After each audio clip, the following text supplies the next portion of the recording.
Good morning children. Class 5 Hindi का आगे अब हम कंटिन्यू करेंगे। Chapter 5 Isaac Newton. बच्चों, ये चैप्टर आप सभी के लिए रीडिंग के लिए है। इसको आपको अच्छी तरह से धारा प्रवाह पढ़ने का अभ्यास करना है। चलिए स्टार्ट करते हैं। हम रोज इस बात का अनुभव करते हैं और देखते हैं कि पृथ्वी प्रत्येक चीज को अपनी ओर खींचती है।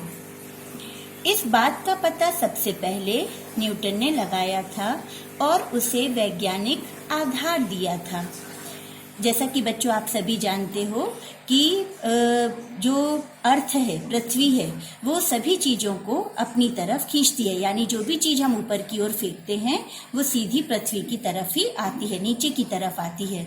और इस बात का पता सबसे पहले न्यूटन ने लगाया था। न्यूटन ने प्रकाश की गति को नापा, ग्रहों की गति को समझा और गणित की उलझनें सुलझाईं। आज का विज्ञान उन्हीं की खोजों पर खड़ा है।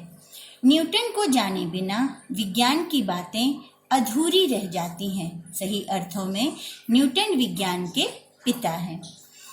न्यूटन ने न केवल ये पता लगाया था कि जो भी चीज हम ऊपर फेंकते हैं वो पृथ्वी के ग्रेविटेशनल फोर्स यानी पृथ्वी की गुरुत्वाकर्षण शक्ति के कारण ही नीचे आती है। इसके अलावा न्यूटन ने प्रकाश की गति को नापा, यानी जो लाइट होती है उसकी गति को उन्होंने नापा, ग्रहों की गति को उन्होंने समझा और गणित की उलझनें यानी गणित की जो मैथ्स की जो प्रॉब्लम्स होती हैं, गणित की जो समस्याएं होती हैं, उन समस्याओं को उन्होंने सुलझाया।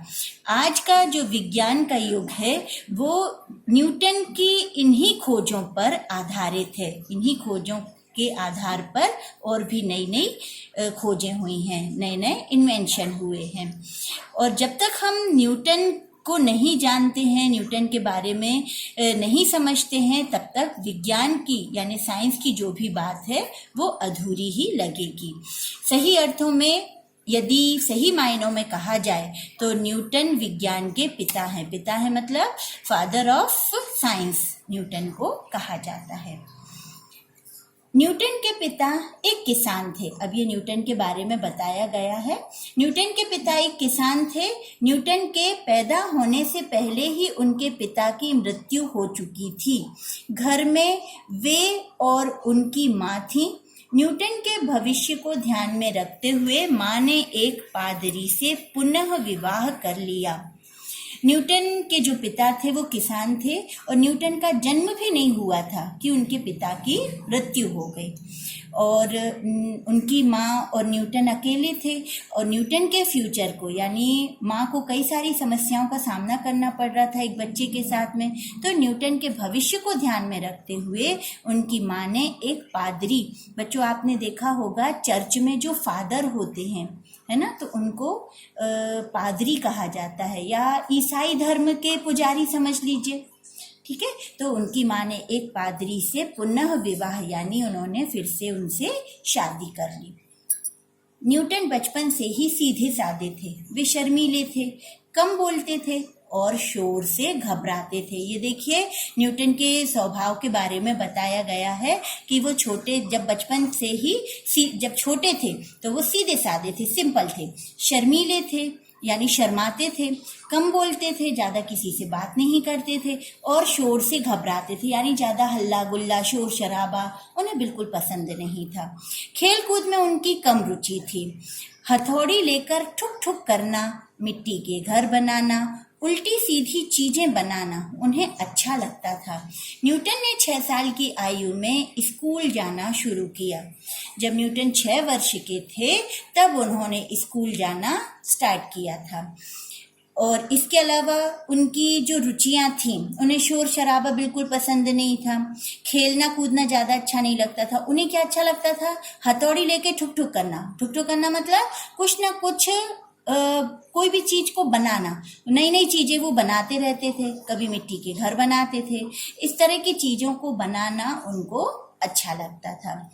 एक दिन कक्षा में प्रथम आने वाला एक बालक न्यूटन से उलझ पड़ा। उस दिन से न्यूटन ने ठान लिया कि उन्हें पीछे नहीं रहना है। वे पढ़ाई में लग गए और प्रथम स्थान पर आने लगे। ये बात तो बच्चों आप भी जानते हो कि जो मेहनत करता है वही बच्चा फर्स्ट पोजीशन पर आता है, ठीक है ना। तो ऐसा ही कुछ न्यूटन के साथ में हुआ। जो बच्चा कक्षा में पहले नंबर पर आता था, फर्स्ट आता था, तो न्यूटन की उनसे लड़ाई हो गई। तो उस दिन न्यूटन ने ये तय कर लिया, बिल्कुल ठान लिया कि अब वो भी पीछे नहीं रहेंगे। उन्होंने भी मन लगाकर पढ़ाई की और कक्षा में प्रथम स्थान पर वो आए। जब वे 10 साल के थे, उनके पादरी पिता का देहांत हो गया। यहाँ भी देखिए न्यूटन अनलकी साबित हुए। जब वे 10 साल के हुए तो उनके जो दूसरे वाले पिता थे, पादरी थे जो, वो उनका भी देहांत हो गया। उन पर फिर मुसीबतों का पहाड़ टूट पड़ा। माँ फिर से खेतों पर काम करने लगी। न्यूटन को भी माँ के साथ जाना पड़ता था। अब यहाँ देखिए, जब पिता नहीं रहते हैं तो बच्चों को भी माँ के साथ में थोड़ा सा काम में हाथ बटाना पड़ता है। तो ऐसा ही कुछ न्यूटन के साथ में हुआ। उनकी माँ खेतों में काम करती थी, तो न्यूटन को भी अपनी माँ की हेल्प करने जाना पड़ता था, उनकी मदद करने के लिए जाना पड़ता था। न्यूटन को पढ़ाई छोड़नी पड़ी। अब इस सब का असर क्या हुआ कि न्यूटन को जब काम करना पड़ता था तो उनको अपना स्कूल छोड़ना पड़ा।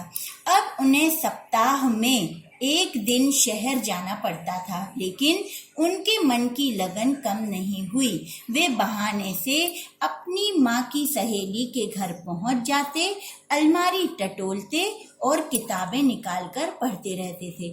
यहाँ देखिए, जहाँ पर जिस इंसान की लगन रहती है, न्यूटन को पढ़ाई का बहुत ज़्यादा शौक था।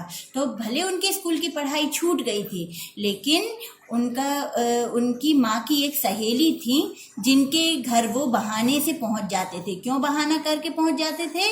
क्योंकि उनके यहाँ, उनकी माँ की सहेली के यहाँ अलमारी में कुछ बुक्स वगैरह रखी रहती थी, किताबें रखी रहती थी, जिनको निकाल कर न्यूटन पढ़ा करते थे। न्यूटन की लगन उनके मामा ने देखी। उन्होंने न्यूटन को पढ़ाने की जिम्मेदारी ले ली। न्यूटन घर पर ही पढ़ाई करने लगे। 1 साल बाद उन्हें फिर स्कूल भेजा गया। जब उस बच्चे की लगन को उनके मामा ने देखा, यानी न्यूटन की पढ़ने की लगन को मामा ने देखा, तो उन्होंने न्यूटन को पढ़ाने की जवाबदारी ले ली। वो उसको पढ़ाने लगे। इस तरह से न्यूटन ने 1 वर्ष तक घर पर ही पढ़ाई की। उसके बाद उनको फिर से स्कूल भेजा गया। Thank you children.